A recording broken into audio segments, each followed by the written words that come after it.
بیانات، ان کا ٹویٹر، بلکہ ان کی مہم جوئی، یعنی وہ صرف خود بیان نہیں دیتے، وہ صرف ٹویٹر پہ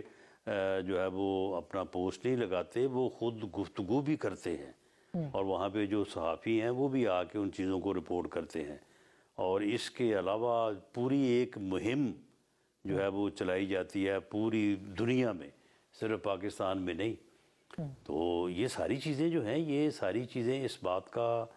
جو ہے وہ کی ذمہ دار ہیں، اور یہ اب تو سال ہونے کو ہے۔ پچھلے سال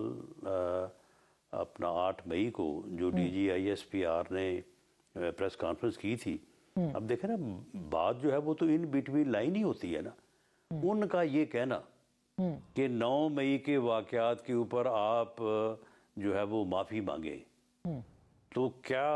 اگر ایک آدمی کہتا ہے کہ آپ معافی مانگیں، تو پھر اگلی بات جو ہے وہ پھر کو ذہن میں ہوتی ہے نا کہ بھی معاف کیا بھی جا سکتا ہے۔ تو ایک تو انہوں نے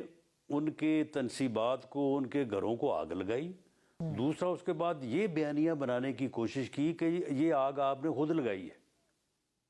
یہ بندے جو ہیں، اب جن بندوں کی سزاؤں کے اوپر جو ہے وہ یعنی پوری دنیا میں جو ہے وہ ریاست کے خلاف بیانیہ بنا رہے ہیں، ان بندوں کے متعلق ان کا پہلا بیان یہ تھا کہ یہ تو آپ کے لوگ ہیں، ان کو آپ نے ہائر کیا ہے، آپ نے خود ان سے یہ سارا کام کروایا ہے۔ تو یہ بیانیہ بنانے کی کوشش کی گئی کہ یہ فالس فلیگ آپریشن ہے۔ تو یہ ساری چیزیں جو ہیں، ان چیزوں نے ہی معاملات کو جو ہے وہ اس لیول تک پہنچایا ہے۔